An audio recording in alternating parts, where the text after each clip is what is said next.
presidente Jorge Viana, e realmente a solenidade de hoje foi muito bonita, até porque uma presença maciça de médicos e médicas, e o que demonstra que realmente esse programa Mais Médico tinha que sido instituído pelo menos há 40 anos atrás. Mas, como dizem, antes tarde do que nunca, é melhor que ele tenha começado agora e que eu tenho certeza que talvez a região que mais vai ser beneficiada, ou as duas regiões que mais vão ser beneficiadas, são a Amazônia, o Norte e o Nordeste. E falando em Amazônia, eu quero justamente no meu pronunciamento de hoje comentar, aliás, uma entrevista feita pelo comandante militar, como diz aqui no jornal, da maior floresta tropical do mundo, e que a manchete da entrevista é a seguinte, usando as palavras do coronel, ou do general Eduardo Vilas Boas: a Amazônia ainda não está integrada ao restante do país, é como uma colônia. Aliás, nós dois, senador Jorge Viana, sabemos disso muito bem. E para o comandante militar da maior floresta tropical do mundo, a Amazônia é como uma colônia do Brasil. Ela não está integrada ao país e, portanto, não há conhecimento de sua realidade, diz o general Eduardo Vilas Boas, desde 2011 à frente de 19 mil homens e 9.300 quilômetros de fronteira. Em entrevista na sede do comando em Manaus, ele citou a ausência estatal na floresta, criticou a política indigenista oficial, alertou sobre a ação das ONGs na região e aprovou com ressalvas, o programa Mais Médicos. Lógico, todos nós temos ressalvas, porque, inclusive, incluímos na medida provisória que veio vários melhoramentos e que foram acatados e também não sofreram o veto da presidente. Evitou, porém, bater de frente com o governo federal, principalmente quanto ao assunto eram os índios. Quando digo que há dois problemas na política indigenista, não faço críticas ao governo. Somos nós temos esse problema. Também evitou falar sobre a Comissão da Verdade, que apura a violação dos direitos humanos na ditadura militar. Cada militar tem uma opinião sobre isso. É um assunto sensível. Se a gente ficar expressando, traz prejuízo tanto para o Exército quanto para o governo federal. E aí eu vou omitir as perguntas e vou diretamente à resposta do general. Na parte da defesa, até sabe.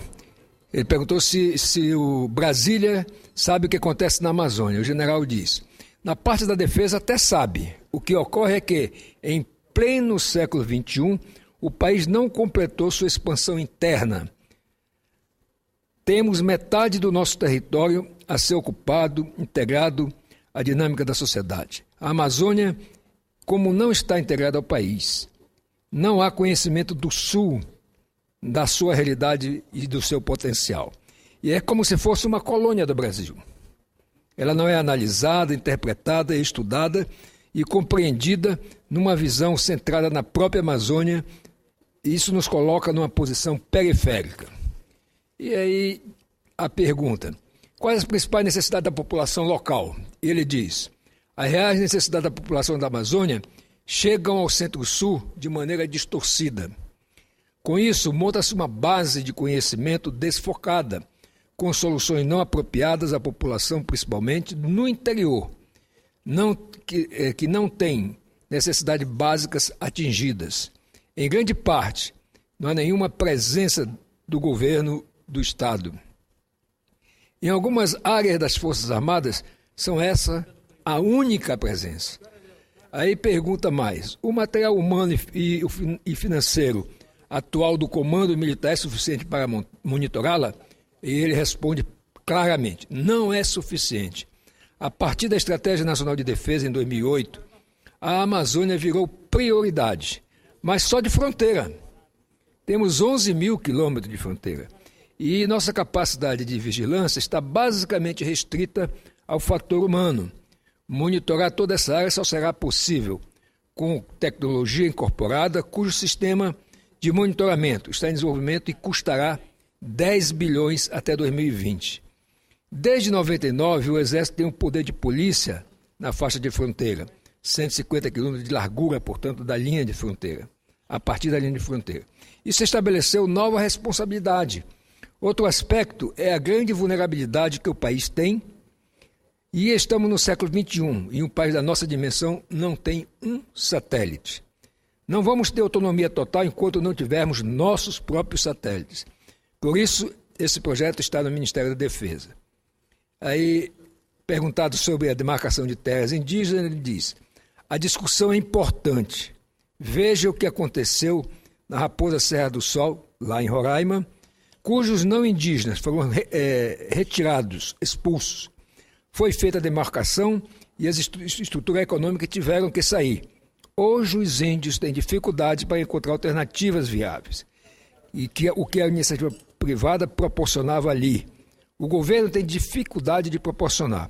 A participação do Congresso é importante, pois viabiliza a participação de outros setores. Eu acho positivo, sim. Os índios, segundo a palavra do general, coitados, ficam prisioneiros de duas vertentes: o interesse econômico e o fundamentalismo ambientalista.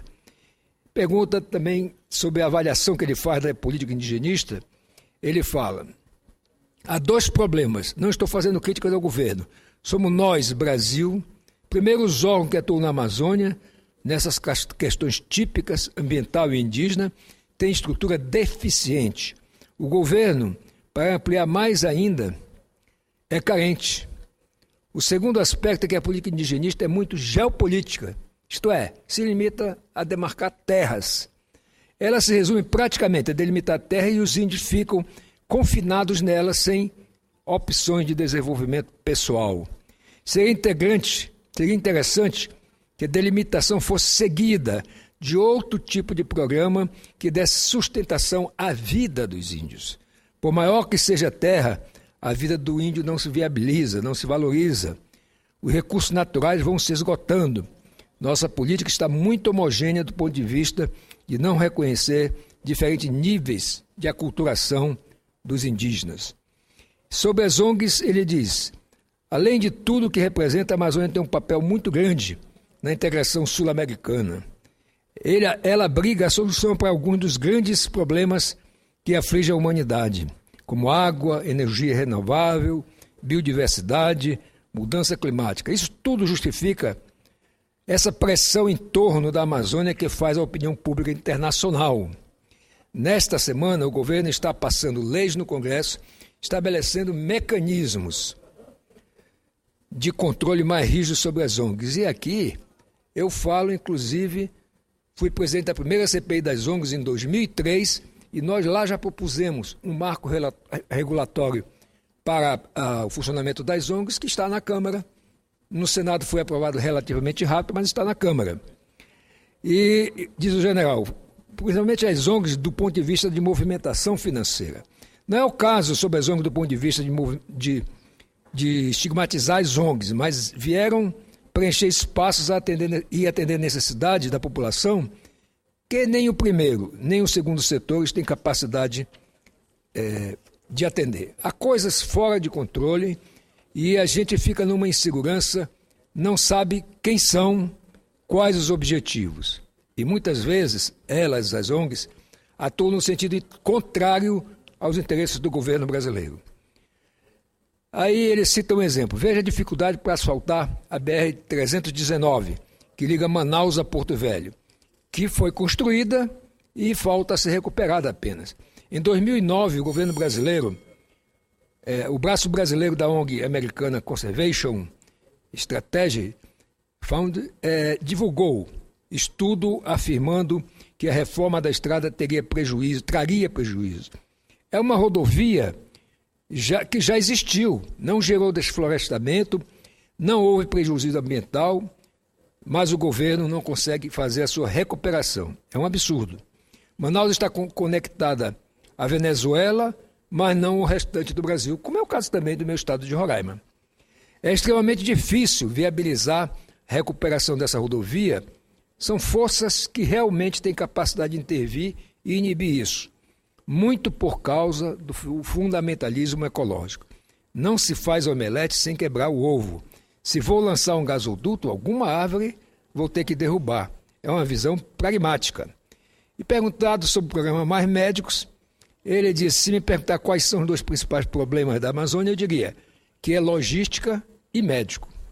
Estou falando aqui, senadora Vanessa, de uma entrevista que deu o comandante militar da Amazônia com sede em Manaus. Nós fazemos atendimento à população civil e até aos índios. No interior não tem médico. Realmente é uma necessidade, mas acho que eles têm que pensar na parte da estrutura, condições de trabalho, pois acho que as mesmas realidades que causam a saída dos médicos brasileiros desses municípios poderão causar a não permanência de médico estrangeiro. A gente visita município que não tem estrutura de saúde. O programa é necessário, mas é importante que não fique restrito à colocação dos médicos.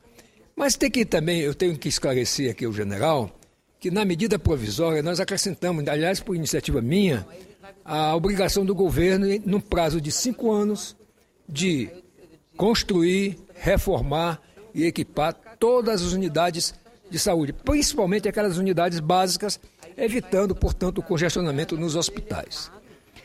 E perguntado que o então comandante do Exército, General Albuquerque, disse que o homem tem direito de tomar café, almoçar e jantar, mas isso não está acontecendo no Exército. A realidade atual mudou, ele disse, mudou muito. O problema é que o passivo do Exército era muito grande. Foram décadas de carência. Desde 2005 estamos recebendo muito material e agora é que estamos chegando a um nível de normalidade e começaremos a ter visibilidade. Não discutimos mais se vai faltar comida, combustível, não temos mais essas preocupações. Então, senhor presidente Jorge Viana, que é da nossa Amazônia, senadora Vanessa, que é da nossa Amazônia, se nós realmente não levarmos em conta a palavra de um brasileiro, que não é mais brasileiro do que ninguém, mas que está lá, como foi dito aqui, há mais de uma década, também conhece essa realidade, como eu conheço e concordo com ele praticamente ipse littere. Nós temos que realmente fazer com que o governo brasileiro,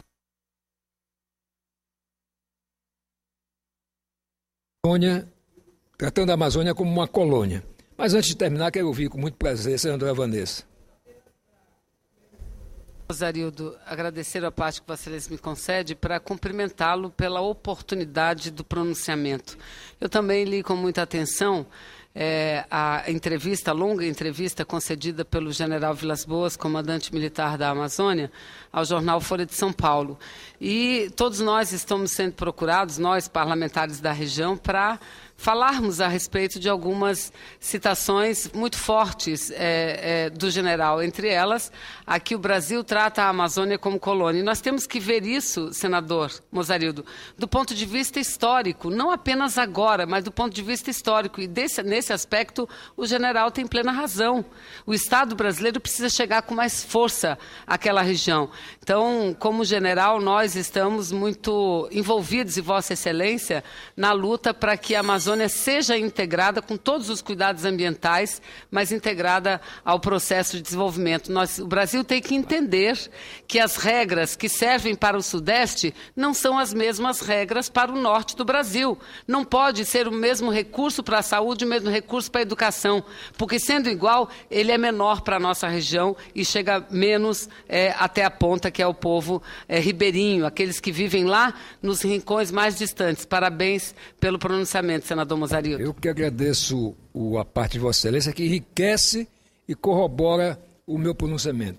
Senador Jorge Viana, pediria mais uns minutinhos só para concluir e dizer o seguinte: nós aprovamos no Senado, há poucos dias, um projeto que foi fruto de um trabalho da Subcomissão Permanente da Amazônia e da Faixa de Fronteira, ligada à Comissão de Relações Exteriores, que cria um plano nacional de desenvolvimento e defesa da Amazônia e da faixa de fronteira.